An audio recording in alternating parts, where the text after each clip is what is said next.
eminent speakers. We have Saket, who entered from Hong Kong. We have Karun, who entered from Vietnam. And Andrew is our specialist, travel specialist.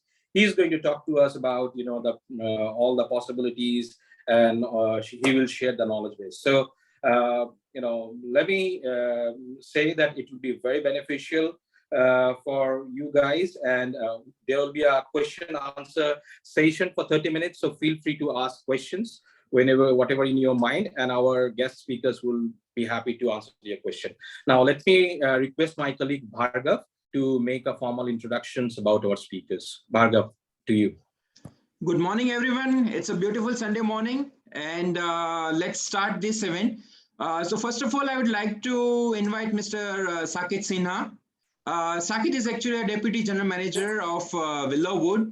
He's based in Hangzhou, and he's a supply chain professional with over 20 years of experience. He's handling end-to-end supply chain functions, including planning, procurement, production, etc. And he's presently in quarantine in Shenzhen, and he managed to enter via HK.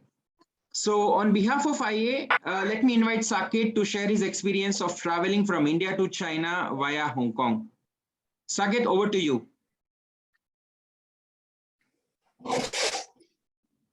Thank you, Bhaga, for that nice introduction. I had gone to India in January, and I was looking out for a way to get back to China from that time itself. I spoke to many people, and they helped me a lot in my planning. So I'm happy to share here so that I can maybe give back something and help other people, because I managed this whole trip only because so many people were willing to help me. So I was looking at various options of coming, and I realized.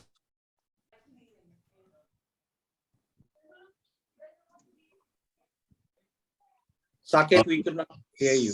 Saket, we lost you. Hello. Oh, may I request everyone else except Saket to please mute their microphones?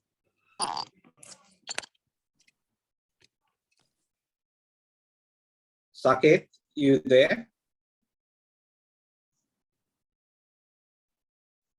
Hello. Hello, Saket. Okay, never mind. I think Saket is stuck. Let him come back. In the meantime, Bhargav, let's start with Karun then. So then let's hear from Karun his experiences through Vietnam, and then once Karun is done, then we invite Saket again. Yeah, sure. Okay. So let me introduce Karun. So Mr. Karun, he is from Punjab. He works at Foxconn in Shenzhen, and he's also a supply chain manager. He spent about 3.5 years in China, and previously he worked with British Petroleum, Nokia, Microsoft kind of companies in his career. And right now he's handling the supply chain project at Foxconn and handling some renowned customers. Now he recently made entry from China. He recently made entry to China from Vietnam, and today he's having his 21st day in Shenzhen, and that's probably his last day for the quarantine. So congrats to him, and on behalf of IA, we invite him to come and share his experience for the Vietnam. Karun, over to you. Hi, good morning, Bhargav. Thank you so much for the introduction, and good morning, one and all. Happy to be here. So I will quickly jump into my experience. I was traveling to India after 2.5 years since this pandemic started. So my travel started on 3rd of April this year. My travel was basically sponsored by my organization. So I was not taking care of any costs per se, but the flight tickets and everything was taken care of by the organization. We chose Vietnam primarily because we have operations, Foxconn operations in Vietnam. So the idea was like, if there are any flight cancellations or there are any new policy changes, then I can operate from Vietnam as well. And I've been working in Vietnam previously as well, so I'm quite familiar with that geography. So we were quite comfortable with that, and that's how we kind of narrowed down that I will be entering from Vietnam. And we also then had these flights available from Ho Chi Minh to Guangzhou. So when I left, so before I left, I made kind of sure with the help of my organization that I have a valid residence visa to come back and a valid work permit. So all those were renewed by my organization before I left in April. Definitely that are necessary components of the travel. One thing else which I think everybody needs is a bit of patience. And, because there might be some travel plan changes, policy changes coming in. So we need to be ready to, plan our way across all those scenarios. But for my travel overall, from India to Vietnam, it was not a complicated travel. Vietnam was giving visas for 30 days. I entered Vietnam from New Delhi. It was fairly a simple process. Vietnam does not have extremely strict quarantine policies. So I was able to enter in Hanoi. I did, for the first few days, I was just traveling around, meeting friends and working from there. Before we booked my flight ticket, and this is something which I would recommend everybody to do before they actually enter into Vietnam. In my case, I did not book this flight, or my company did not book this flight from Ho Chi Minh to Guangzhou before I entered into Vietnam. The reason was that there was also a way to enter from Pingshiang border, a road border between Vietnam and China. I was applying for that quota. Basically, I think there were only a few slots open every midnight for the 7th or the 8th day. But I was, for the first few days, I applied for those. I applied in the application, the web app. It so happened that for the first few days, I was not able to get it because the slots were getting filled quite quickly. On the 3rd or the 4th try, I got it. But then within 24 hours, my application was rejected. Apparently, it was only for Chinese nationals. Please don't quote me on that because I am not 100% sure. The only reason given was that I'm not eligible to travel through that road mode between Vietnam and China. So the next option, and which my company also suggested, was to book a flight from Ho Chi Minh to Guangzhou. It was booked on the 5th of June. And I had a substantial amount of time to plan my travel from Ho Chi Minh to Guangzhou.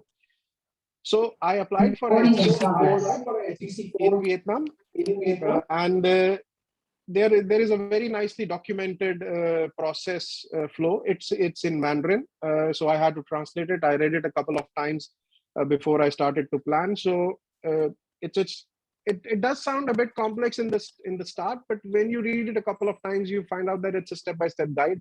You just need to follow it up. There are different scenarios, like if you have contracted the virus yourself, or if you have been in a close contact of someone who has had contracted the virus, then there is a certain different steps you have to do, which basically involves a certain days of testing before the travel. But I fell into a category where I have never contracted the virus. I was fully vaccinated by Chinese Sinovac vaccination. So my step was fairly simple. I had to kind of maintain a 14 days, not a hardcore quarantine, but a closed loop management. I was not traveling much outside in Vietnam. I was just going downstairs to pick up my food, take an evening walk or a morning walk, mostly working from my Airbnb apartment in Ho Chi Minh. So also one of the key things is that there is a document, there is a link, there is a Word document which is mentioned on the website that for the 14 days you have to fill in your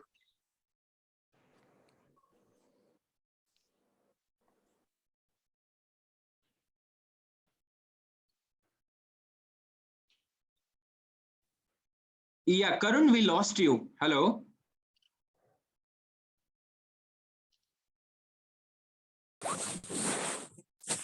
Hello. Yeah, Karun, there is some issue. We lost you.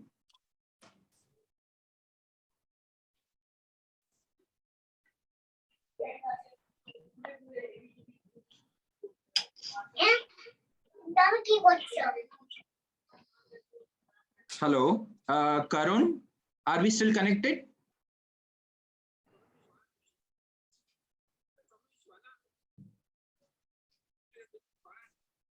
Let me check with him in a WeChat. Just a second.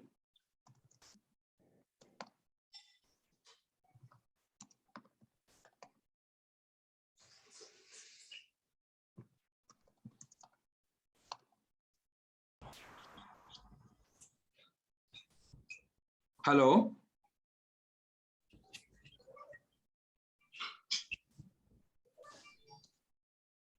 Okay, Karun is re-entering. Just give us a minute. Sorry for the interruption. Yeah, okay. Let's do that. Yeah.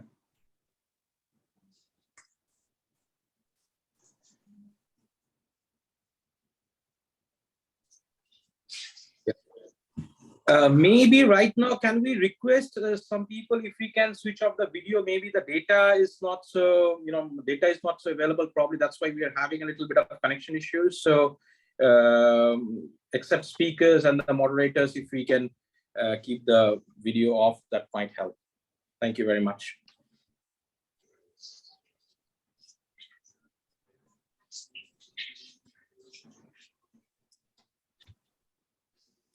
Yeah, just to give you a background, today we are here to discuss regarding like practical sharing experience coming from Hong Kong and Vietnam. So we have 3 people with us: Saket, Karun, and Andrew. Saket, he managed to enter from Hong Kong. Karun, he entered from Vietnam, and Andrew, he helps all of them professionally to get these entries. I'm just waiting for Karun. Bhargav, I think it might take a little bit of time. Let's start with Saket, and then we again hear to Karun, because we have lots of people, and then time is also limited. Okay. Give us a minute. Just a minute. Karun is entering again. I just now allowed him.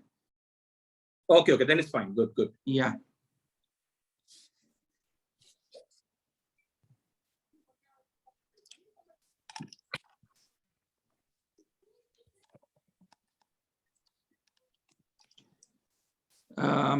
Is he here?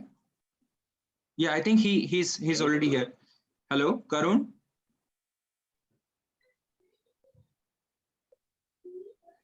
Hello, Karun. I cannot. Yeah, I think now he's okay. Yeah, he's in, but not sure. No, he's not. Sorry for the interruption. Let's start with Saket. Let's resume with Saket again, because once he's good, then we can also hear him again. Because we have also Andrew to speak, so let's keep the flow going. Yeah, maybe because we are on the hotel Wi-Fi, maybe the data is not so. Yeah. So I just started talking. I don't know how much people heard it. I was just saying that I chose the Hong Kong route, and Hong Kong route seemed to be the easiest for me at the time, because you don't need the HDC green code to go to Hong Kong. And you don't need the green code to go from Hong Kong to China. So that gives a lot more control in your hand. So you can choose the dates that you want to travel, and there's nobody to actually apply to before you travel. So I made a plan in just under 10 days actually. When I got to know about this Hong Kong route, then I got my pre-arrival registration of Hong Kong. Some people had some difficulty in getting that pre-arrival registration. They spoke to me. My advice is fill only your Chinese addresses. If you already have a residence in China, put your Chinese addresses. There should not be a problem in getting the PR. And I got a hotel booking for the 7 days quarantine in Hong Kong. So the procedure is that you quarantine in Hong Kong for 7 days, and then on the 8th day, you take 1 day to go and get one more RT-PCR test. And then on the 9th day, you can move from Hong Kong to China. So that's on paper. And process actually is very smooth. When you land in Hong Kong, they take you to a series of tests. They've completely changed the airport, and they take you to a series of tests and documentation. And basically what they check there is your vaccination certificate and your quarantine hotel booking. These are the 2 important things that you have to show there. And I had my Sinovac vaccine, so that is also registered there. On the Hong Kong government website, you can check which vaccines are allowed for them. They have a long list of vaccines which they accept. So with these 2 papers, they give you a quarantine order at the airport. That quarantine order is very important. You have to keep it with you. It has a QR code also. And then through the process, everywhere else, they scan the QR code on that quarantine order. And then they put me in a queue, which was supposed to be for my hotel. Some 6 or 7 people together. They took us in a small bus to the hotel. Hotel check-in also, they already had all the papers, everything ready. They just scanned my QR code. I waited there one by one, everybody was going in. And go to your room, and they come to the room for testing you whenever the requirement is, and you have to do an RAT test and keep it outside every day.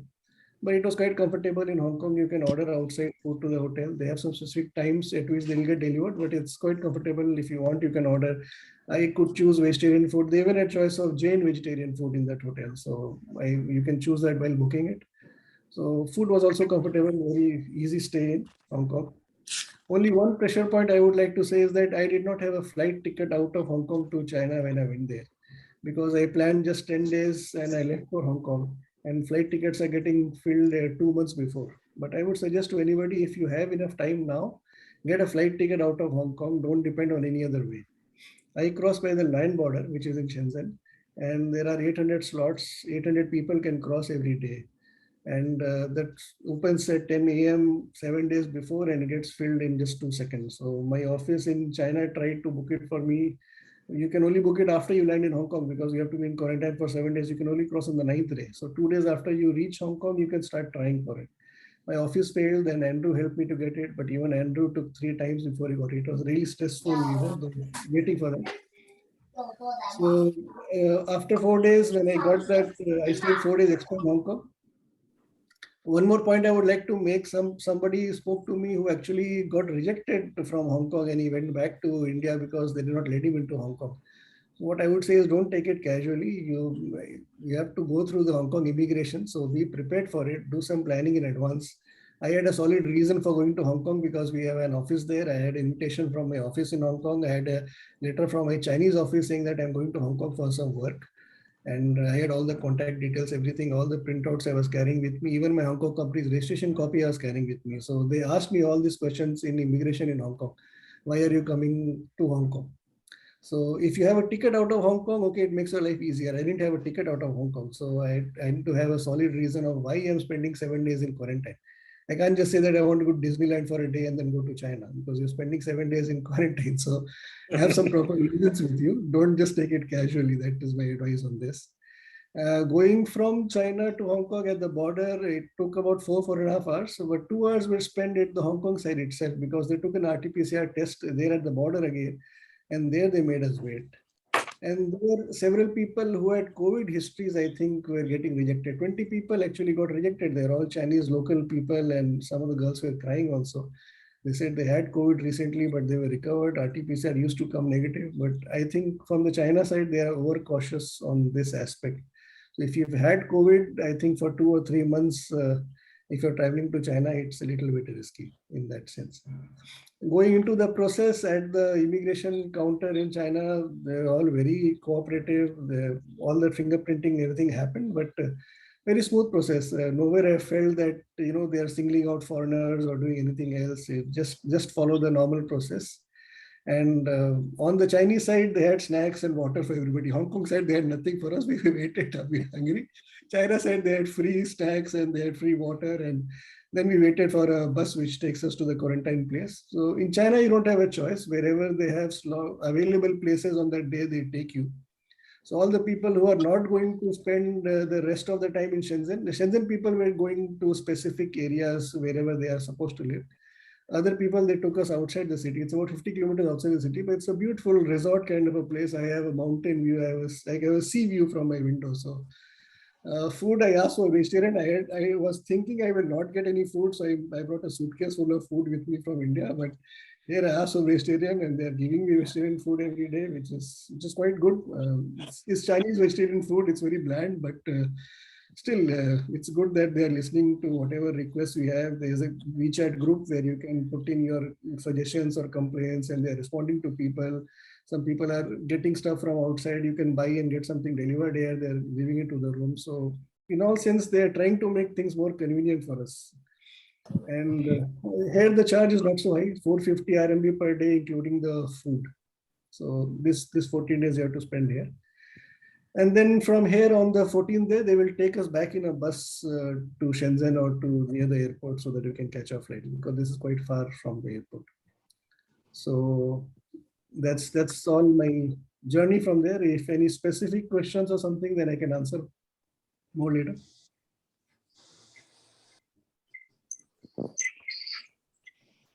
Sure. Great. Yeah. Oh, Bhargav, to you. Okay.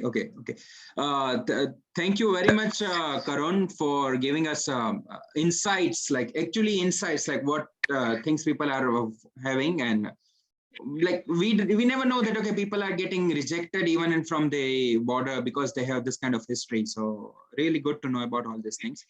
And yeah, let me invite Karun once again because he can share his experiences.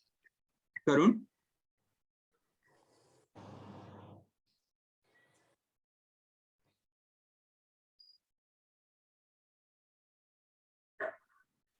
Hello.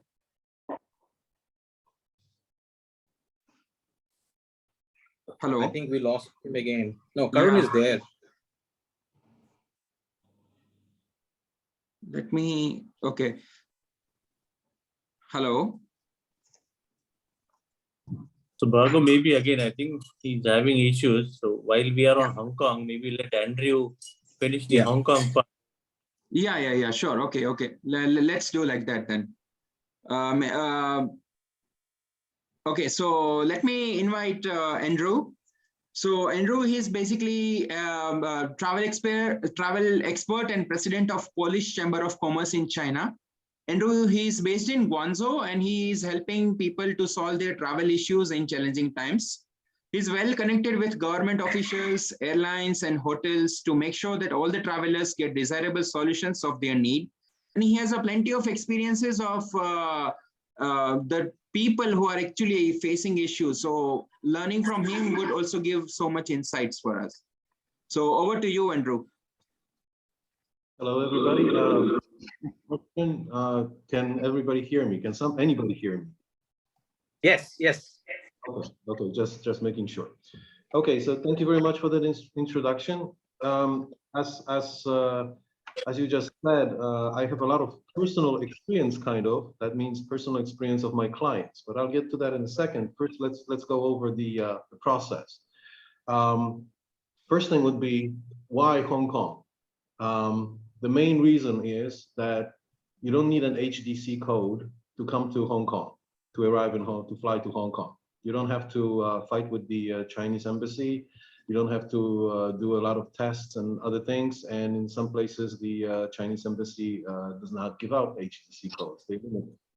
So that's first. Second, since you don't need an HDC code, you don't have to fly from your home country. You can fly from anywhere you want. For example, if you're living in Indonesia currently, as many foreigners do, or Malaysia or Thailand, you can simply fly to Hong Kong. Otherwise, those people would have to fly back to their home country, let's say to Germany, and then fly from that country, their home country, to China, which is extremely expensive and time consuming. And of course, HDC codes at every step of the way.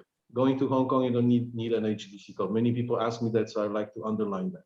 Second question I get is, okay, I got to Hong Kong. Do I need an HDC code to go to China from Hong Kong? No, you do not. So for the second leg of the journey to China, to cross over to Shenzhen or to fly to Shanghai or any other city in China, you do not need an HDC code again. So this is the main thing why Hong Kong.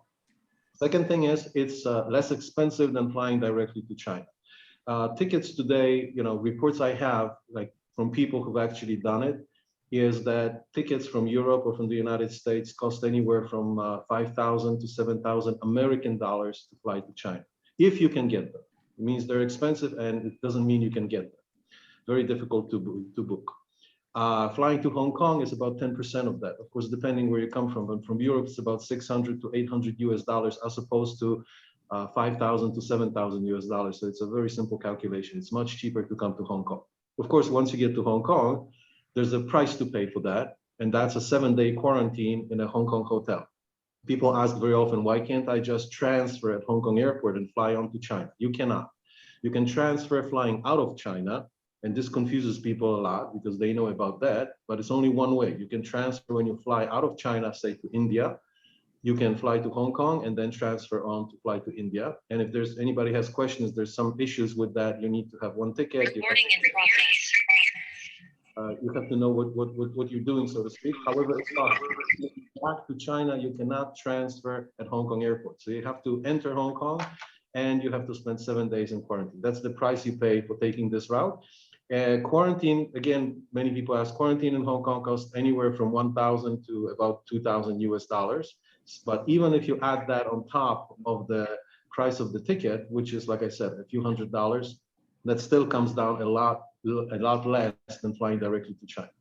Third thing is, there's a very big difference between flying directly to China on board a direct flight to China from your home country. People say you have to undergo quarantine in China for 2 weeks. Well, actually, the quarantine starts at the airport when you get on board the flight. The flight direct to China is very different from the flights to Hong Kong. Flights to Hong Kong is just a flight to Hong Kong, like we are used to from before. Flight to China is basically a quarantine flight already. You have people in suits. You have limits on the food you can eat, etc., etc. When you fly to Hong Kong, it's just a flight to Hong Kong. I mean, it's a comfortable flight. And these things take time from far away places. I mean, from India, it's about 5 hours. But from Europe or from the United States, those flights last from anywhere from 12 hours to 17 or 18 hours. So it's also an issue how you fly. Okay. So this is why Hong Kong. One more thing, people ask me, is this real? I mean, does this work? I have clients who are in quarantine in China or who have already left quarantine in China. Means they entered Hong Kong in May or in June. They went through quarantine in Hong Kong. Then they got the slots for Shenzhen, so they got a flight to Shanghai, and they actually flew into China. And they entered China, and they are in quarantine. One good example is Saket right here, who was telling you his experience. Now, in order to go to Andrew, Hong Kong, hello. Yeah. Yes. Andrew, I cannot hear you. Hello. We can hear you. We can hear you. Could you please check? We can hear Bhargav. Andrew is audible. Okay. I can hear you guys. So can I continue? Okay. Can you hear me? It's fine. It's working. Okay. All right. Now, in order to go to Hong Kong, you have to meet some prerequisites, which are very important. Number one, you need a negative PCR test made in your country, in your city. There are some rules about that, but basically it's not difficult. Any lab which is government authorized to do that, any reputable lab is accepted. So that's number one. Number two, you need to be vaccinated. You cannot enter Hong Kong. You can enter China, but if you fly directly, but you cannot enter Hong Kong if you're not vaccinated. Doesn't matter if it's a Chinese vaccine or if it's an Indian vaccine or if it's a Russian vaccine, so long as it's on the list of the Hong Kong government has a list which vaccines are accepted. And basically the list corresponds to the vaccines which are accepted by WHO. So, and there's access to that list. I'll get to that in a second, so you can actually check it out. Next thing, you need to have booked a designated quarantine hotel in Hong Kong. They will not let you on board the flight. They will let you book the flight. The airlines are happy to take your money, but you cannot board the flight. You'll bounce at the airport. You won't be able to board if you don't have a dedicated quarantine hotel booked in Hong Kong. Now, I cannot stress this enough. It's not a hotel in Hong Kong. It has to be a dedicated quarantine hotel. It's a special list of about 70 hotels which are authorized to keep people in quarantine. So you need to book one of those hotels. And don't count on booking it for next Tuesday or Wednesday. It's relatively easy to book a quarantine hotel room for end of August currently, middle of August if you're lucky.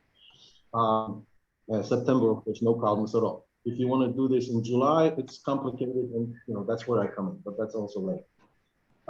Next, you need to fill out something called a health declaration form for Hong Kong. Again, I'll provide a link later. And one more very important thing, I guess most people know this, but I've actually had one or two cases where they did not. Hong Kong is a special administrative region of China. It belongs to the People's Republic of China. But in terms of customs, in terms of visas, it's a separate territory of China, and China residence permit doesn't cover it. So if you're Indian, you first need to get a PAR, that's a arrival registration done. Again, I have links I can provide for Hong Kong immigration. You cannot just enter Hong Kong because you have a Chinese residence permit or a Chinese visa. They will not let you in because that's not satisfactory. Actually, I don't think they will let you board. They'll check this at boarding, whatever you're coming at your last leg of the journey to Hong Kong.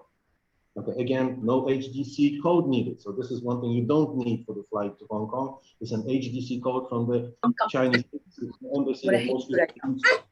You need to have this before you board the flight. In this case, you do not need to have it. Now, next step, you undergo quarantine in Hong Kong. They let you out on the 8th day, counting the day you arrive. You spend 7 nights in the hotel. On the 8th day, you leave the quarantine. They kick you out at about between 10 and 11 a.m. If you want to stay in Hong Kong afterwards, and actually most people need to stay at least 1 extra day, you need to book another hotel. You don't have to have this booked when you cross the border let's say by regulations, but as Saket mentioned, there may be some issues with immigration, so it's a good idea to also book that hotel so you can show immigration when you enter Hong Kong that you have everything booked, so there are no issues with immigration. Now there's no problem with booking it. It's very easy to book because this is a non-quarantine hotel. They will not let you stay. After the 7 nights, they will not allow you to stay in the hotel. They're not allowed to let you book another night in the same hotel. So you need to move to another hotel. Now, why do you need to move to another hotel? Well, you need 1 more day because they kick you out around noon, say 10 or 11 a.m. You move to another hotel. And first thing you do is you have to get a PCR test for the border. You cannot go to the border without a PCR test, or you cannot go to the airport. Or rather, you can go to the airport, but there's a facility there where you can do a PCR test. But you need to do your own PCR test in order to cross into China, to whatever border you take, whether it's the border, the bridge to Zhuhai, or the airport, or cross over to Shenzhen via Shenzhen Bay. There are 3 ways of getting to China from Hong Kong. One is overland. There's only one border open. It's called Shenzhen Bay between Hong Kong and Shenzhen. And like I said, if you remember the good old times, did you take the train to Lowu or something like that? Forget it. Or maybe a ferry, first class to Shenzhen. Forget that. They don't work. Okay. There's only way is to get to the Shenzhen 1 border, the Shenzhen Bay border, and cross on foot over there. That's one. Second is a shuttle bus to Zhuhai, Zhongshan, or Jiangmen. There are 3 cities where you can go to quarantine. Again, it sounds easy, but it's very cheap, 50-something Hong Kong dollars. But it's next to impossible to book that. Just like you need a slot to cross over Shenzhen. I'll cover that in a second. The preferable way to go to China from Hong Kong, as Saket has already pointed out correctly, is to book a flight, to just fly to the city of your choice, or any city in China for that matter, and then you can undergo quarantine then, and then move to your target city. Even if it's let's say, fly to Chengdu to get to say Hangzhou, which is not exactly the shortest route, but it's better than trying to get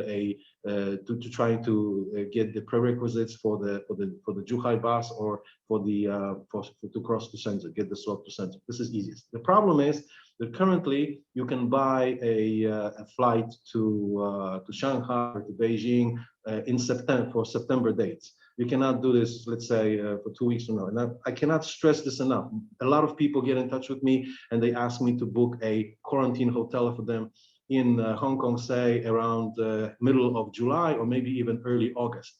And my first question to them is not what kind of hotel they want, what the price, what's their budget and so on. My first question is, okay, how do you plan to get to China after you finish?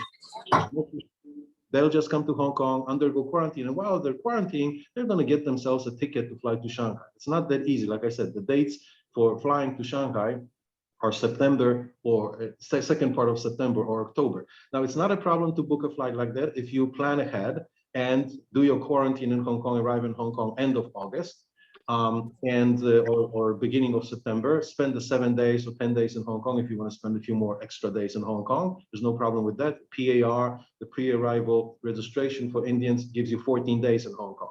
And then your flight is right there. You board the flight and you fly to Chengdu or Shanghai, whatever you want. But you have to plan ahead. If you say, okay, I'm going to book myself quarantine hotel and Andrew's going to help me, and I do help with things like that. For 15th of July, great. But after you finish the quarantine, you may be stuck in Hong Kong for another month because you won't be able to cross into China. So please consider, how do you get from Hong Kong to China? I like to work from the end. First, let's do that. Let's get you into China, then work backwards from that. In other words, get you a quarantine hotel, and then of course you book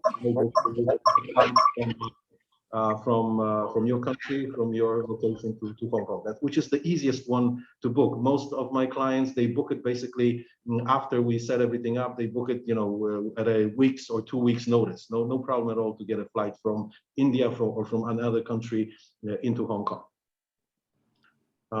Now, some other things that I like to stress: insurance. Most people think that they're just going to arrive in Hong Kong, go to quarantine, spend 7 days, and then they're on their way to China if they have everything set up.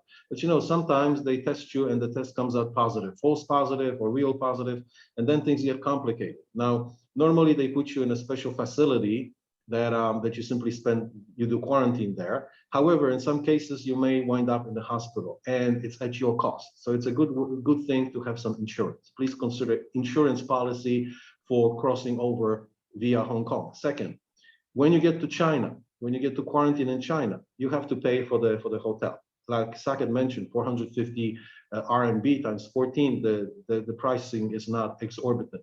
However, if you are tested positive once you cross the Chinese border or on your second day in the hotel, for example, they take you to the hospital.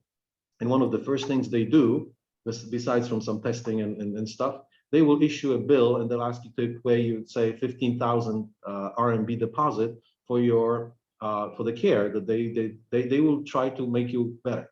And sometimes you will feel great. You will be asymptomatic. You will say, "What's going on? Just send me back to my hotel room. I'm okay. I'm not, I'm in quarantine. No, I'm not going to get anybody infected." But they're going to keep you in the hospital maybe for 10 days or maybe for 30 days, because sometimes it depends on the test. Sometimes the test come positive, then negative, then positive again. If they don't get 3 or 4 negative tests, they're not going to let you out from the hospital. They will keep you there. In other words, one positive test gets you into the hospital. One negative test doesn't get you out of it. It's a good idea to be insured, or you pay out of pocket, and those costs are substantial. I mean, much more than the hotel room. So keep that in mind. That chances that this will happen to you are slim.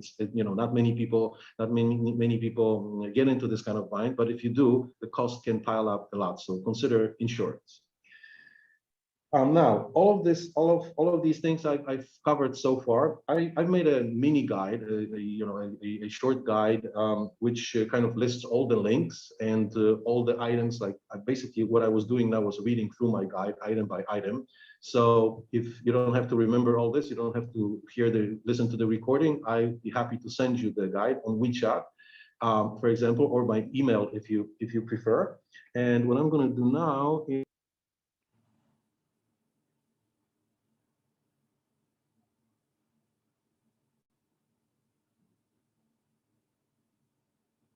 Andrew, you got on mute. Got muted. Yeah. Sorry. Okay. Sorry. Once again, I'm back. So I just clicked and sent on the chat here my WeChat contact, which is return to China with dashes, and my email. To make it simple, it's just A for Andrew and Glodek, my last name. That's my email. Anybody wants the mini guide, I'll be very happy to send it to you, or invite you to the either the return to China or the return via Hong Kong WeChat groups. There's a lot of them because there's a lot of people. The first one deals with returning to China, all options, and there are other options than Hong Kong, and direct to China or via Korea or via Singapore, for example. Again, I like to stress, all those places require HDC codes. Only Hong Kong is the one which doesn't require an HDC code. I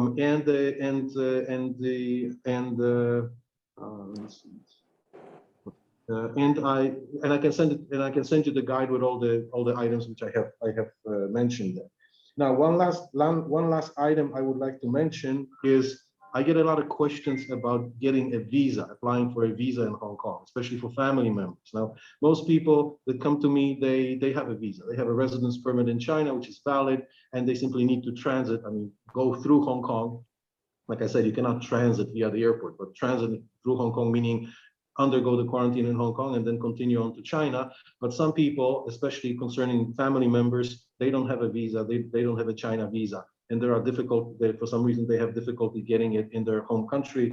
So you can apply, not a Hong Kong resident, you're not a Hong Kong resident, you can apply for a China visa at the visa office, at the China visa office in Hong Kong. You can apply for 3 types of visas. One is the family visa, family reunion visa. That's the Q visa if you're a family member of a Chinese. The S visa if you're a family member of a foreigner working in China. You can apply for the Z visa, meaning the work visa. It gets you into China. Then you need to apply for a residence permit in China, and you can apply for the business visa, which is the M visa. Now, just recently, some good news. Just recently, the Chinese government changed regulations. You no longer have to be vaccinated with a Chinese vaccine. You can be vaccinated with any vaccine approved by the WHO, by the World Health Organization, and that allows you to apply for the visa without a PU letter. So no more issues with the PU letter, which was, mission impossible to get, especially for family members. Now you can apply without that. The process is a bit complicated. I'll be happy to cover that in the Q&A section if anybody is interested. And of course, I do help with the visa as well. In other words, I handle everything. You do need to be in Hong Kong. You do need to visit the visa office because they have to take your fingerprints. But we can smooth that out, meaning apply on behalf of you, do all the footwork, and then you just go in there with the originals and basically just pass on the originals, do the fingerprinting. And that's about it. So let me see if I have anything else to mention.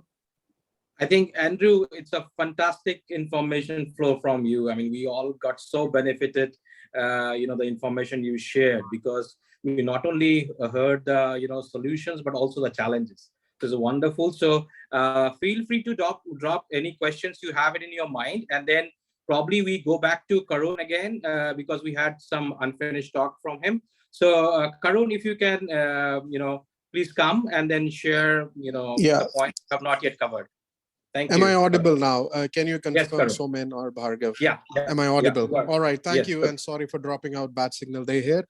All right. I will quickly pick up from my Vietnam arrival time. So one of the things which I was hearing Andrew and Saket also talking for the entry from Hong Kong is that you don't have to apply for an HTC code, but from Vietnam, that is one of the key processes that you have to apply for an HTC code from Chinese embassy in Vietnam. Now for this HTC code, the whole process is online. You don't have to go to the China embassy physically. Everything is done online for this, and you can scan a QR code for this HTC code, and then you can create a login. After you have a login, which I also did, once I created a login, you have information of the sites or the hospitals in Ho Chi Minh City, which are authorized by Chinese government to do the RT-PCR test or IgM antibody test for updating later on into your HTC code application. I booked my flight on the 5th of June from Ho Chi Minh to Guangzhou, and the whole process or the planning kind of starts 14 days before the flight takes off. The 14 days are not a hardcore quarantine days, but yes, you have to maintain a closed loop management. Also, it makes sense for you personally as well, because you don't want to contract the virus, because later on it will only create complications and probably the cancellation of your whole trip. So take care of yourself in the 14 days. You fill up a Word document which they have provided. Every day you fill up your temperature. You just mention that have you had any fever, etc., and just I was filling in no in that, and just kept it ready. The process, 48 hours, the first test before you fill in your before you take the flight is a 48-hour before flight test. It's an RT-PCR test. So you go to a specified location in Ho Chi Minh City, a hospital. They have mentioned the details very clearly, the address and everything. I went there. So my flight was at 12 noon, 12:10 to be exact. And then I went there on the Friday morning, my flight was on 12 noon on a Sunday. There was only one flight from Ho Chi Minh leaving every week on Sunday. So I went there for the 48-hour test at around 9 a.m. and I saw that there were people, mostly Chinese nationals and a few foreigners I found also. So 9 a.m. you get into the queue there. It's a simple process. You just do a 48-hour test and you get the result on the same day later after 6 or 7 hours. But for both this, doing the test and getting the results, you have to go physically to the hospital to take that. Next test is the 24 hours test before the flight. For that, the key point is that both these tests have to be done at the separate locations. You cannot do both the tests at the same hospital. So this is also mentioned in the document, which is on the Chinese embassy website in Vietnam. So I did one test at one location, 48-hour test, then 24-hour test. I went to the next other location, other hospital, and I did their 24-hour test. Basically, the people who are conducting the test, they know that you are going to take the flight to China. So they are quite supportive. They just need your passport and then the confirmation that you have booked the flight, and they do the test for you. I also did an IgM antibody test along with my 48-hour test, but it is not a mandatory thing. In HTC application, they do mention that have you done this test or not. So I just did it, but the hospital itself recommends that it might not be needed unless you are like damn bound that you want to do it. So, but anyways, I did it. So once you do your 24-hour test, which was, let's say, on Saturday for me, and I get the report of that test, which was again negative around 5 p.m. on Saturday. So this is a little bit, some people get worried that the timing is quite crucial to follow. And also because you get a report on 5 p.m. just, and next day you have your flight at 12. But no worry, the process is quite smooth on HTC application. It's also a simple application process. You just have to fill in your passport details, your travel itinerary, your 48-hour test. You just click a picture of it, you upload it, your 48-hour test result, your 24-hour test result, your vaccination, which in my case I was vaccinated by a Chinese vaccine.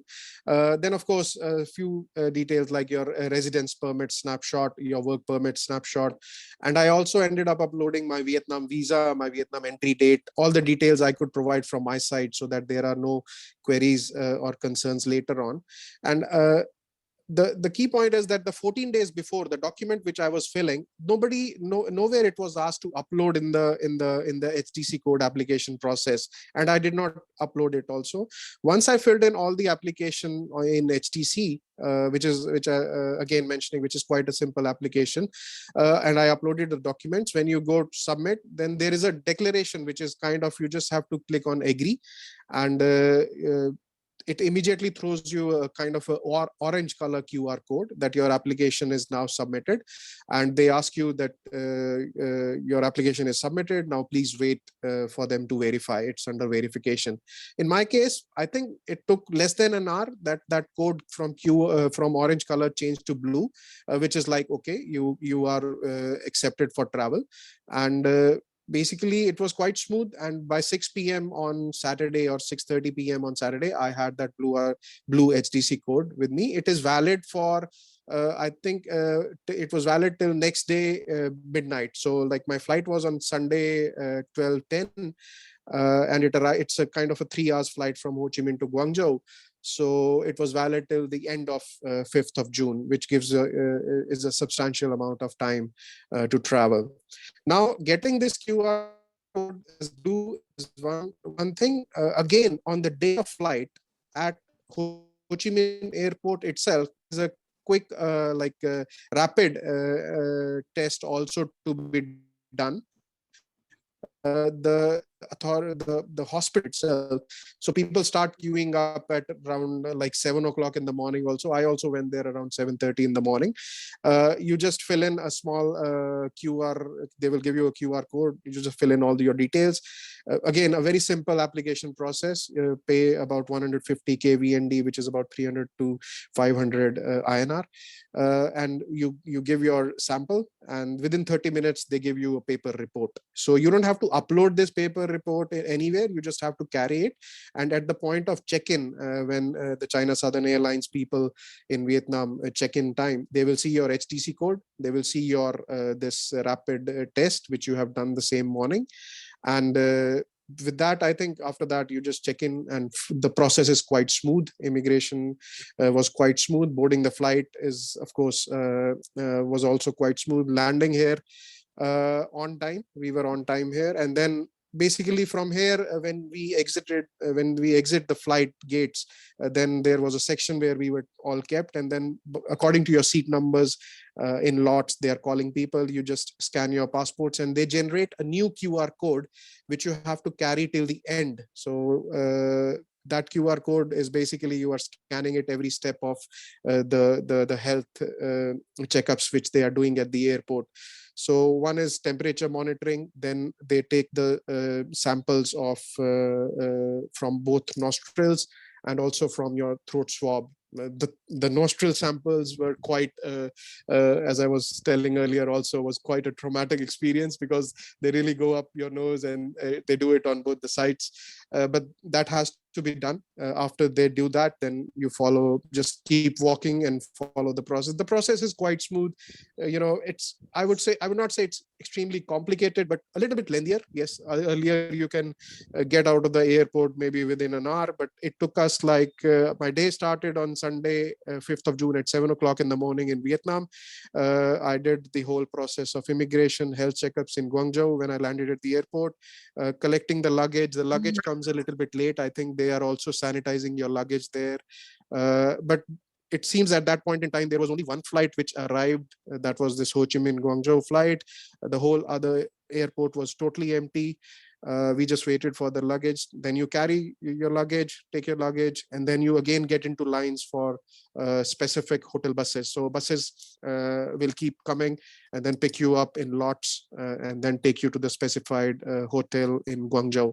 So I was taken to one of the hotels. It was, I would not say it was a 5-star hotel, but it was quite comfortable. I got a big room there, and it was quite a comfortable room.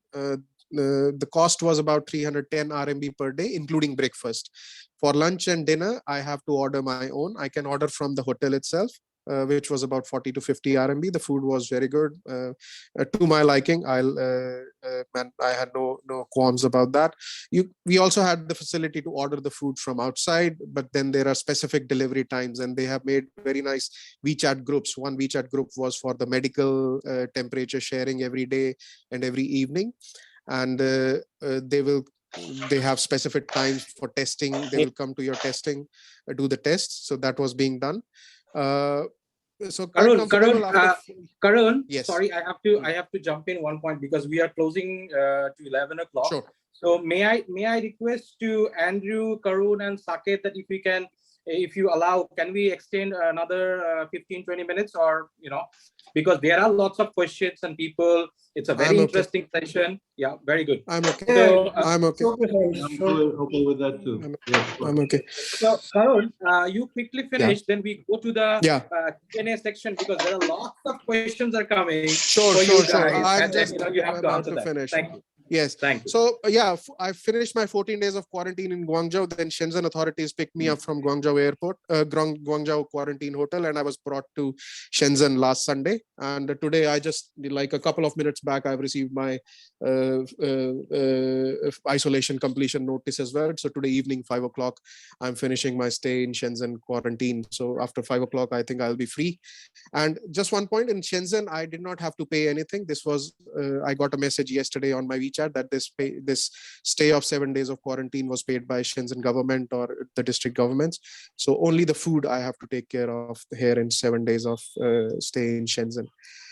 So that's my journey. Any queries, I will be happy to take for specific questions. Fantastic. If there are. Yeah, really good, Karun. Thank you very much. So we are having a very. Soman, can I make 2 quick points? I just want to. Okay, please.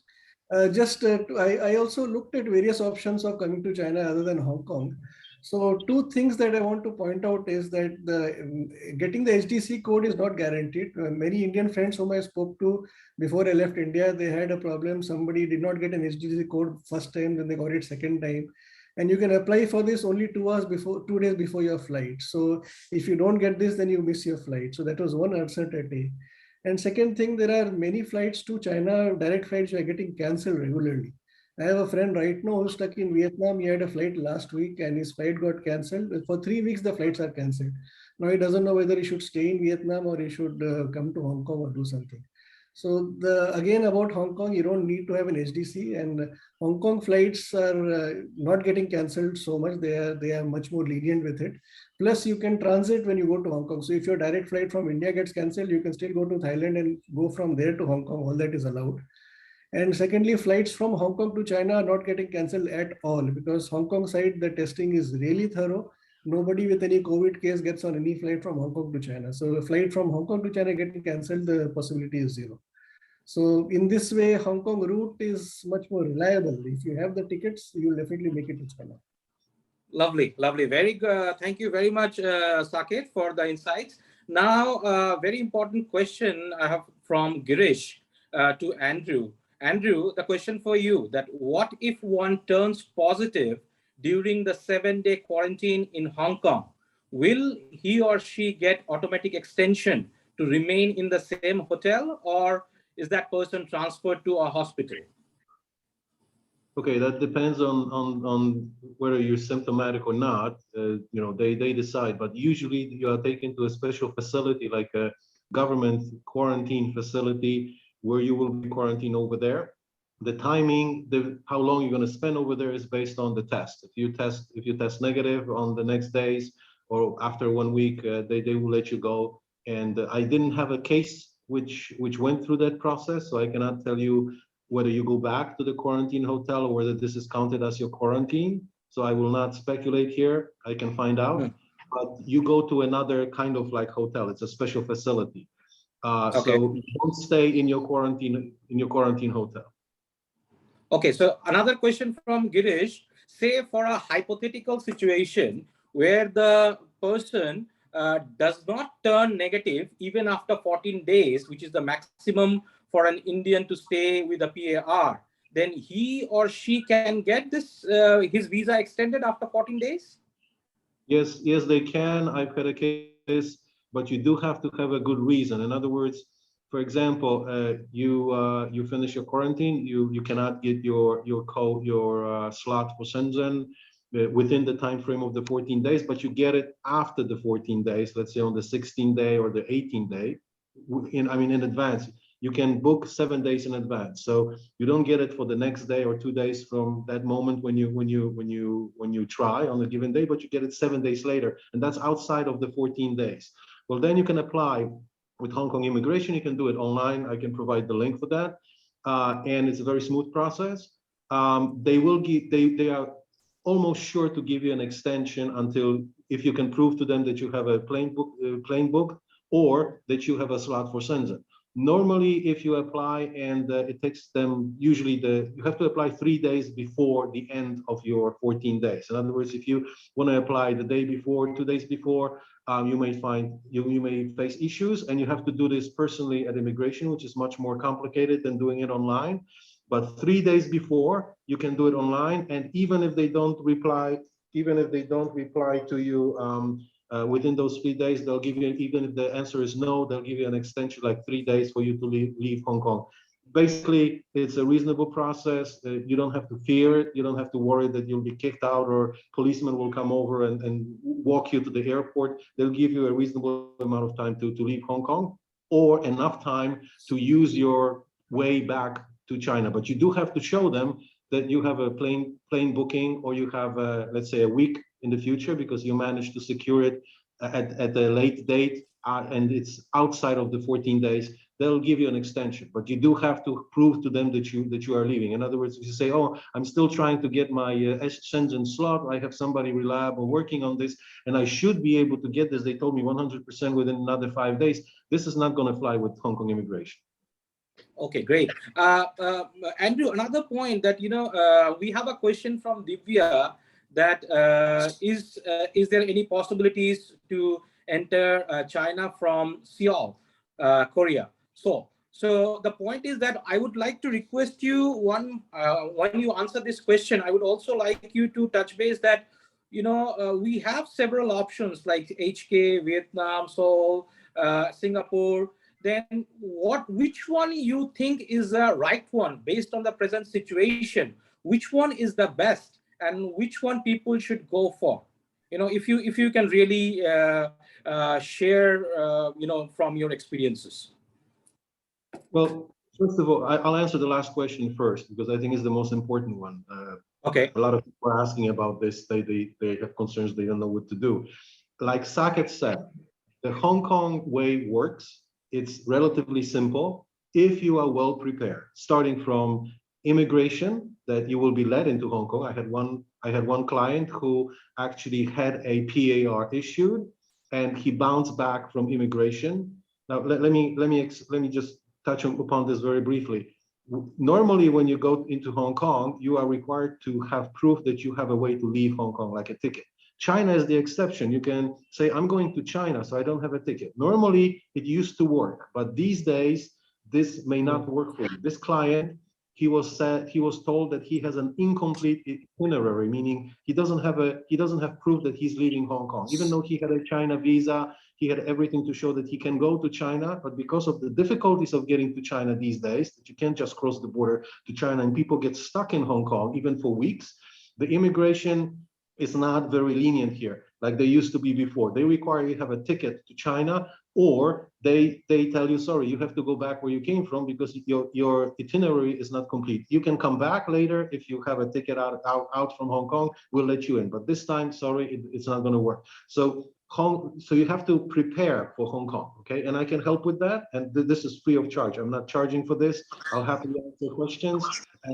But you have to prepare. Now, once you prepare, meaning you book your flight out of Hong Kong, you have your quarantine hotel set up, you have your documents ready for the border when you enter Hong Kong. The reason you're coming, you cannot say, listen, the only reason I'm coming to Hong Kong is because I want to go to China.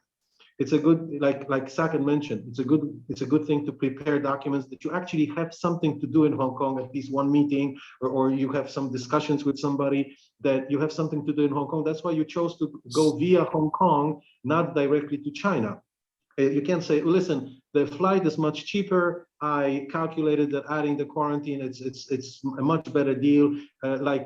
Already mentioned, like Saket again mentioned, very difficult to get to flights. They're unreliable to go directly to China. This is unlikely to fly with immigration. In other words, you have to give them a reason why you are transiting through Hong Kong, in addition to the fact that it's easier to get to China. It's recommended. I'm not saying they're gonna boot you out back if you don't have such a reason, but it's highly recommended if you have such a reason. Now, if you meet all these conditions, that you are well prepared, it's a very smooth ride. The quarantine is comfortable. It's not overly expensive. Hong Kong is a very expensive place normally. The quarantine hotels are reasonable. Again, if you book in advance, if you find the right kind of hotel, because there are cheap and very expensive hotels. I know all of them. I've been to all of them physically, like either stay there or I've had clients stay there and I visited them. I make a point of that, so I can tell you which one is good, which one is not. That's what I do. Once you get all that organized, you have everything done. Hong Kong is a smooth ride. In other words, it's a sure way into China. Even if you don't have a visa, the chances of getting a visa in Hong Kong are very high, much higher than applying for the same visa in India, for example. So it's a sure thing, okay? That's the answer to that question. Now, Korea and Singapore are other two places. Vietnam is the first I heard from Karun today. But the Singapore and Korea is something I'm investigating right now to give people options. But basically, in both of those cases, you still have to get the HDC code. Of course, you have to get the HDC code in Singapore. You have to get the HDC code in Seoul to travel to China. Now, the scuttlebutt is that you can fly from Seoul, Korea to China after staying 2 weeks in Korea, which is not expensive, much cheaper than 7 days in Hong Kong quarantine. It's about $50 or $40, depends on your standard, of course, per day. So it's very cheap. You can stay there for 2 weeks. And then supposedly, this is what I heard, is that the embassy, the PRC embassy in Seoul, will issue you an HDC code to fly to China for the last leg of the journey. Now, I have one person traveling from the United States about now. He'll spend 2 weeks there. He decided to try that route instead of Hong Kong. He consulted with me on Hong Kong, and he said Korea, he'll try Korea. I'm very happy he did that, because he'll test it out, and I'll be able to tell you a personal experience that it actually works. Now, there might be some issues concerning the nationality of the people doing this. Remember, once you start talking to the Chinese embassy, anything can happen. You're Indian, may be an issue. You may have other issues than an American, for example.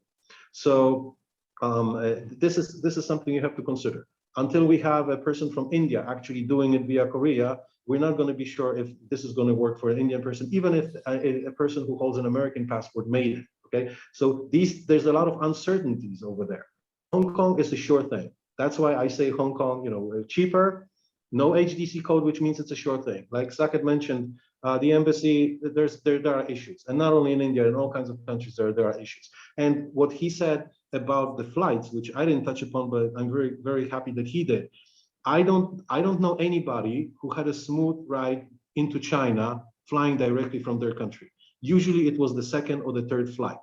And then one lady in one of my groups returned to China. She said, "Oh, I'm finally in Shanghai. This is it's been a 3-month attempts to get here. I'm finally here. I'm very happy, and I'm going to be very busy while I'm in quarantine in Shanghai. I'm happy I have 2 weeks quarantine, because I'm going to be busy trying to get the 10,000 American dollars back from the airlines, which I had to pay for, and those, for various reasons, I couldn't fly with them. They were canceled, or I didn't get the HTC code or something else. And I finally flew on the fourth attempt, and I paid for that. And I'm very happy I'm here, but I have to get the money from those 3 previous airlines for those 3 previous tickets which I purchased, and they're not paying me back, willingly. They said they would, but it's a complicated process. So you must understand, you have to have a lot of money to fly directly to China. And don't calculate this way. Oh, the flight is expensive, $5,000, but I can do that. You may wind up that you pay the $5,000, the flight doesn't go, and you're stuck. If you want to, you have to pay another $5,000 for another flight before you get that $5,000 back. Flying to Hong Kong is a really sure thing. Sure, the flight can also get canceled. They do get canceled, but they get canceled, for example, for 4 or 5 days. I haven't heard of an airline being stopped for 3 weeks, like it happens in China. Most flights to China, they have 6 people on board who test positive after arriving in China, and then suddenly the flight doesn't fly for 3 weeks. Then they have one flight, again, 5-6 people testing, and again 2 weeks off. So basically, there's no flights, even though it's in the booking system. And the airlines, please, these days airlines are not as trustworthy as they used to be. In other words, they will sell you tickets. They will sell you tickets even for flights that they don't know if they're going to fly. For flights that haven't been approved yet, because there is a cycle of approval in China, which ends at a certain point. They will sell you tickets for after the approval, because they are hoping that they will get approval for continuation. If something doesn't work, it's not on them, it's on you, because they will be very happy to give you a check saying you can fly with us later. You can change the date, but they will not give you money back. They don't want to give you money back. Times are hard, and they'll try all kinds of tricks not to pay you back, and you're stuck. Hong Kong is a sure thing, again, because like Saket said, most of the flights, they actually happen. They're much cheaper. So even if something happens, you're out $800 and you need to pay another $800 to fly to Hong Kong, or maybe $600, even cheaper, not 5,000 plus 5,000. So that's why I'm saying Hong Kong is, well, there's really, it's a no-brainer, basically. Andrew, I heard you, and then also Saket's point that, if you have some business in Hong Kong, you stay there for 6-7 days, show the immigration officer the paper that you have some business in Hong Kong. But Saket was fortunate to have an office in Hong Kong. But maybe a lot of people, it's a common question from our Indian friends, that maybe many of us are not having an office or are having any kind of a business entity in Hong Kong. In that case, what you suggest that is there any possibilities from your side which you can suggest people so that they can come to Hong Kong, show on paper that there are some business or meetings they need to attend, and then probably they go to China, which is like a sure shot possibility to enter China. So may I know that if you have any kind of a solution regarding that? Okay, so my main business of the company I run, World Trade Center in Hong Kong, is register Hong Kong companies and help set up bank accounts. So of course I can set up a company for you, and I can help you open a bank account while you're there if you really want a company. Now, if you don't want to run a company in Hong Kong because you have other aims in life, what I can do is I can set up a company for you and an appointment which you will not go to. It's your choice whether you go to the appointment at the bank or not, but you can present the documentation that you have an appointment at the bank and that you are a shareholder and a director in a Hong Kong company. And I will do this free of charge, meaning I don't charge any fees on this. You will have to pay about $300 US, which is the cost of actually the cost which have to be paid to Hong Kong government for registering the company. Now, what happens later is I also give you documents where you transfer the shares of this company to me. So you'll get, you have a company for your duration in Hong Kong. And then before you leave Hong Kong or afterwards, you simply sign the documents, you send them to me, and the company reverts to me. Now, I'll be happy to help with that, no fee, because I wind up with a new registered company and I can use that. I can flip it to another client, or I can use it myself for various reasons. So it's not a problem for me to do this for 100 people and wind up with 100 companies at the cost of those 100 people who will cover the government cost of registering them. So I don't charge anything because you leave the company for me. If of course you want to really run this company afterwards and open a bank account, hey, it's a fantastic opportunity. You're in Hong Kong, you can go to the bank, spend 1 hour at the bank and have a bank account process started. It takes about 2 months to open a bank account. It takes about 45 minutes to register the company, but it takes about 2 months to open the bank account. But you can start it off, have a personal meeting. Of course, this has to be done before you arrive in Hong Kong, has to be planned, has to be set up. Okay, you cannot just walk into the bank and say, oh, I want to open a bank account. It doesn't work that way in Hong Kong, but I can arrange that. And just so happens that this is basically ironclad for the Hong Kong immigration, that you have a reason for coming to Hong Kong. Oh, that's a lovely solution, Andrew. Thanks for sharing. Now I have one more question regarding Hong Kong from Mr. Fani Kiran. He said that, hi, Andrew, my colleague is working in Hong Kong, has a China residence permit, but spouse does not have. How much time does it take to get a visa for his spouse? Okay, that's a very, very good question. I'm happy that it was asked here. Okay, so this is how it works. You get an answer after you apply. You get an answer whether your visa has been issued or not within basically 4 working days. So it's not a long process. However, if the client I had, which I helped, was an American, which came from China. He couldn't get his new residence permit in China. He was suggested to him that he has to go back abroad to apply for a family visa. He has a new Chinese spouse, new wife. So he was applying for exactly for this case, he was applying for a family visa. And it doesn't matter if it's a Q visa because his wife is Chinese, or whether it's an S visa because his wife would be an American working in China. It's the same process. Now, the thing is, which came out, a lot of surprises come out when you actually try doing something. Like I said, I have a lot of experience, personal experience through my clients. The first thing was he actually contracted another agency to help him. And I was just handling his trip to Hong Kong because he had difficulties getting a quarantine hotel coming in from China. So I got him into Hong Kong from China without quarantine into Hong Kong. Okay, it's not a secret, but I don't want to go into details right now because this is about going into Hong Kong, not going out of Hong Kong back to China. But if anybody has questions, I'll be happy to share. And it was a great thing that we managed it this way, because the first thing that his agency told him, the agent helping him apply for the visa, was, sorry, we cannot serve you right now. You have to wait 14 days before you apply for the visa, because that's the process at the visa office right now. They will not accept your application for 14 days after you arrive to Hong Kong. Then it turned out, when he said, okay, I found another guy, that's me, who will handle it without any issues. Right now, he will apply for me right now. And then that office started checking, that agent tried checking, and they found that if you come into Hong Kong quarantine-free from China, you don't have to wait 14 days until you apply. So he applied on like the third day after he arrived in Hong Kong. However, if you come in from India, you go through 7 days quarantine. I haven't had a case to apply for a person coming in from India specifically, but please expect that you will have to wait another 7 days, meaning 7 days quarantine plus another 7 days to round off the 14 days before you can file your application. And then you have to wait 4 working days for the visa. So don't count on that you will be able to do this within the 14-day PAR. That there may be an issue until somebody tries, until I try to push them through without waiting 14 days. Like they had quarantine for 7 days, that should be enough. I cannot know if I can swing that until we try. Okay, at the introduction, somebody said that I do have government contacts, but it doesn't mean that I can swing everything if they have their protocols. They, especially the Chinese, they stick to protocols. It's extremely difficult to go around it. So we need to test that. I need to have somebody come in who's been in quarantine. Doesn't matter, Indian or not, go through this process. If no quarantine when you enter from China, under the come to China HK, come to Hong Kong scheme, as they call it, then you can apply right away, basically on the first or second day you arrive.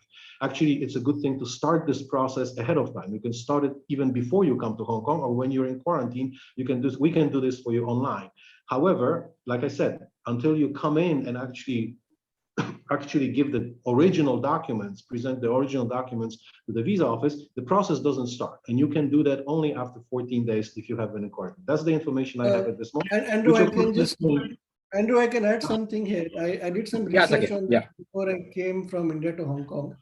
One thing is you can apply for a longer term stay visa in Hong Kong as an Indian, but you have to apply for it before you can get here. It's not a PR, and you have to physically send so many documents over to them, and you need to have a sponsor in Hong Kong who will guarantee for you. So I actually got all these papers and I sent all these papers to my Hong Kong office just before I met Andrew actually. So I was going through this process because I did not know how much time I need to spend in Hong Kong. I was planning for a month. So you can get, if you have a sponsor in Hong Kong, you can get this kind of a visa where you can have a longer stay in Hong Kong. And I also wrote to the Chinese embassy in Hong Kong to find out how to get a visa while I was in Hong Kong. They gave me a timeline of about 28 days. They said you have to plan to be in Hong Kong for at least 28 days. He said there's no guarantee that you'll get the visa, blah, blah, blah, letter that you apply in your home country, blah, blah, all that they wrote in the email. But the process is there. And as per the embassy, the estimate they gave is you have to spend at least 28 days in Hong Kong. Okay. So I will jump in here. Like I said, I have an American client who applied for the visa on second day or third day after arriving in Hong Kong from China, and the documents were accepted. I'll be happy to report back tomorrow whether he got the visa or not, but besides the point, that's like his personal case, but his documents were accepted, and over the past 4 days when they were processing them, no other documents were requested.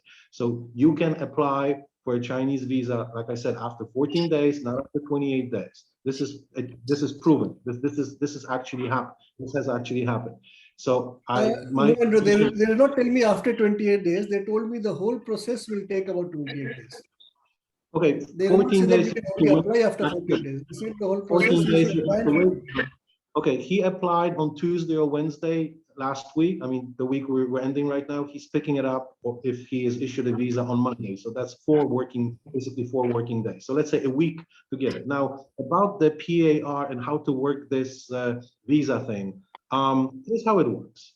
I have an Indian client who has actually applied for an extension. He came on a PR and he actually applied for an extension with immigration. And his documents were very weak. Basically, he had no reason to continue to stay in Hong Kong. He applied 3 days online, 3 days before his PAR, the date when he was supposed to leave Hong Kong. Now, an automatic extension of 3 days to leave Hong Kong, because it takes them a couple of days to give an answer after analyzing the documents. He basically got the answer on his last day, and he was given a 3-day extension to leave Hong Kong. Now, I haven't tried this, but if for some reason you need to go to Hong Kong fast and your spouse doesn't have her S1 or S2 visa, you can come to Hong Kong on the 4th. You can come to Hong Kong on the 14 days. You get everything ready, meaning you apply for the visa. and on the within the 14 days, if you're able, I can make it that you can go there on the 14th day in Hong Kong. Okay, it's actually your 15th day. It's actually it's 14 days after you arrive in Hong Kong. So there is a question whether you can do this within the 14 days. But if you can apply for the for the documents for the visa, and your passport is in with the Chinese Foreign Ministry office. Well, you cannot leave Hong Kong, can you? So you can apply to immigration, ask you to an extension of 4 or 5 days until you get your passport back. You have a chit from the Chinese office from visa office that you actually have left the passport with them. 100% immigration will give you those 3 or 4 days or 5 days, whatever is necessary. But you do need to be able to file, leave your passport with the visa office on the 14th day. This is something I need to check if it can be done on the 14th day or maybe even earlier. So it's a very big question. It's a major question right now. I haven't had the opportunity to test it, but I'm sure that within the next couple of weeks. Excuse me? Yeah. No, that's fine. I think there is some noise. Good, Andrew. We have, we can go 2 more questions. I read it for you, and then one from Rahul Bagre, that if you get a letter of appointment from a customer in Hong Kong, is that a considered valid reason for the visa? Question number 1. Question number 2, it's a very important one, that can kids below 10 years without vaccination travel with vaccinated parents from HK to China? So these 2 points, please, enlighten us. Okay, first thing, there's no issue traveling unvaccinated into China.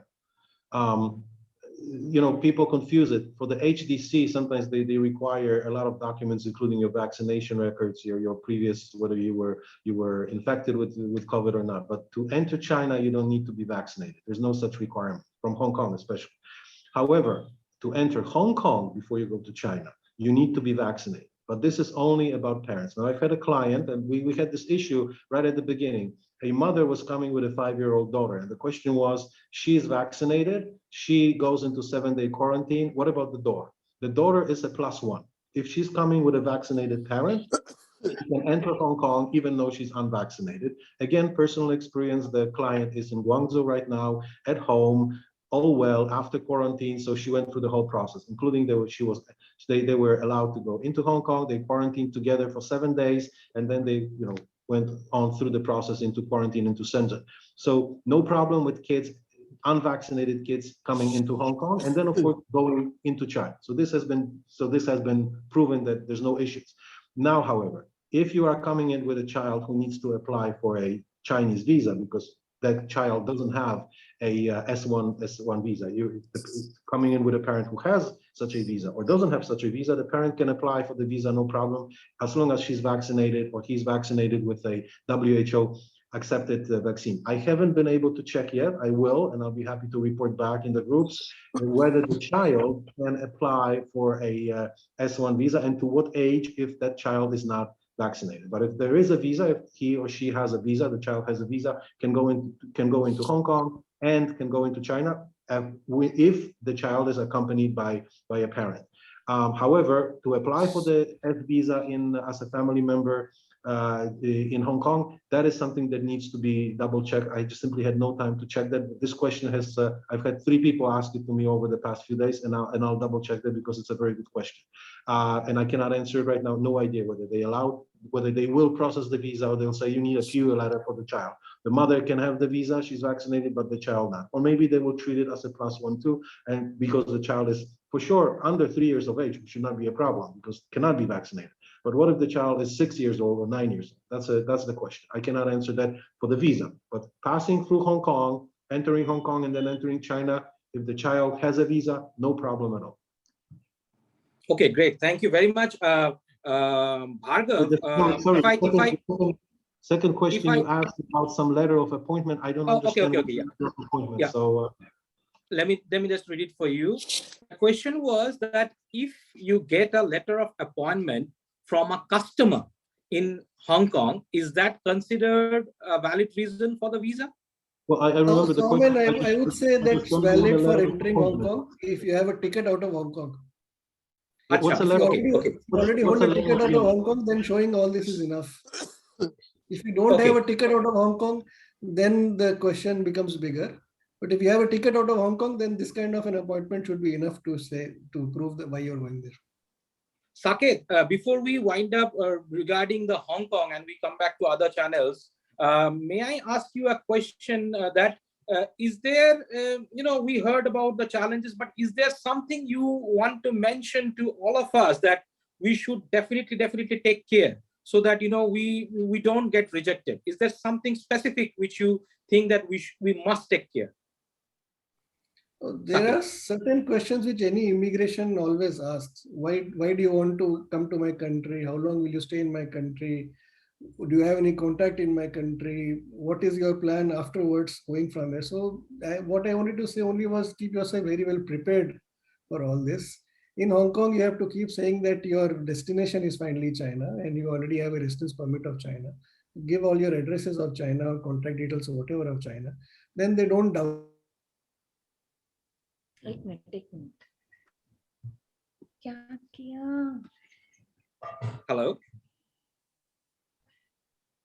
I think we lost Saket as it's happening. So Bhargav, okay, there is one question from Nishtha. She is asking that, okay, I am flying to India via... Not me. Okay. It's Divya's question. Okay. There are so many questions, so it's a bit confusing. Sorry for that. So anyways, Divya asked one urgent question that I am flying to India via Bangkok. In the list of vaccine recognized by Indian government, I don't see China included. Can I and my husband, her husband is Italian, fly to India with a Chinese vaccine? Andrew. Yes, there is no problem. We fly back. I went into India with the Sinovac, so no question. On India side, I think nobody is even checking. Everybody goes back with Chinese vaccine, no problem. Okay. So both Saket and Karun confirmed that it's possible, so no problem. Thank you very much. Thank you guys. Thank you. Now Bhargav, just because there are so many questions, if I miss something, do you mind to read one or two questions if I miss something? I think most of the questions are already answered. Some of them are one of the questions which also I was thinking that we are thinking regarding the company route for the Hong Kong. So why anybody cannot apply for a travel visa? That's a nice question. Somebody asked in the group. They say that it's the travel visa is nothing but your PR, pre-arrival registration. That is the visa for Hong Kong. And the problem is that once somebody has faced the problem that he landed in Hong Kong and he was sent back to India because they felt there doesn't have enough reason to be in Hong Kong. So that is why we are just saying that don't have a precaution, prepare some reason for why you're going to Hong Kong. Right. I see. And there are one or two couple of questions for the Vietnam as well. I saw that by the time Mr. Karun, he already replied in the chat, but still I would like to take one question and also like to relate one Hong Kong question for him. So Mr. Karun, are you there? Yeah. Yes. I'm here. So Mr. Krunal Chakrabarti, he is asking like, do you need any additional custom code? Because in his case from Germany, it was required. And another question that was asked for Hong Kong, that how much is the total expenses? So maybe you can also say regarding the Vietnam route, how much is the total expenses? And the third question is also like people say that the flights are cancelled from Vietnam to China. So are there any chances if we can cross physically the border, just like we can cross from Hong Kong to Shenzhen? So first question is like on the custom code. I did not fill any custom code at Vietnam while boarding or checking in at Ho Chi Minh Airport. But yes, the normal customs declaration. I think the question is about that only. So that I have to do once I landed in Guangzhou side. On the cost side, so my stay actually in Vietnam was earlier planned for 14 days, but it extended to a little more than 30 days. I would say that the most expensive thing will be the flight ticket from Ho Chi Minh to Guangzhou. I checked roughly the flight ticket is about 15,000 RMB. Entering into Vietnam, the visa for travel, 30 days of travel is about $60 to $70. and the flight ticket is about $200. So in about, in the range of about 30,000 RMB plus minus, the kind of hotel you are choosing to stay in Vietnam, that would be the rough estimate from Vietnam as well. I'm not including the ticket out of China to India or whichever country you are going to. So in somewhere in the same range, I would say, as Hong Kong. But of course, it depends on what kind of stay you are choosing in Vietnam. But the maximum is the flight ticket from Ho Chi Minh to Guangzhou. I think, yes, the flights are cancelled for July month. And Saket also mentioned this earlier, that this is a risk with the HDC code, because your HDC code has a chance to get rejected just before the day of the flight, because you are filling it in 24 hours before the flight. And I also understood that in my flight, there were some positive cases found. And there are some suspensions of the flights happening from Ho Chi Minh to Guangzhou. So if I see there are some flights cancelled for July, but then there are again flights from August and September. So that risk, Bhargav, is there. And that is, I think, dependent on, like, if there are some positive cases being, flown in, or there are some misses happening, then definitely there is a risk of flight cancellation or suspension for some time. But yes, but there is no way that we can foresee this. So we have to kind of be ready for this, flight changes or flight cancellations. Wow, I think it's already 11:30, so we already extended half an hour. But still there are questions. But what I would request, Andrew's contact details are already there on the chat box. May I request Karun and Saket, if you also share, if it's possible, if you can share your WeChat or contact. So if anybody having any question which we could not cover today, at least they can contact you directly. Yeah. So thank you very much. And now I would invite our President, Rahul, to give vote of thanks. Rahul, please. Thank you. And now we all know why it is important to talk to the people who have actually done it, rather than reading in some WeChat post, because you can connect it much better. And thanks actually to Andrew, Saket, Karun for taking out almost 1.5 hours from your Sunday to help people. This issue obviously is a very emotional issue for all, especially for Indians now. And the more information we get, it gives you that hope that we can actually take that courage and fly out to India with some certainty that we can come back. Okay, so thanks a lot, and thanks a lot for all of us. I mean, I think we have done like few events, but this is probably the event where we touch almost 100 people at some point of time, which shows you the interest of the people in this subject. Thank you. Thanks a lot.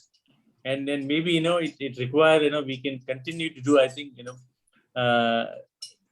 do this session on a more frequent basis once we have more people and more information, and update the document that we have. Thank you. Thank you very much. Thank you very much. Thank you. Thank you. Thanks a lot. Thank you very much.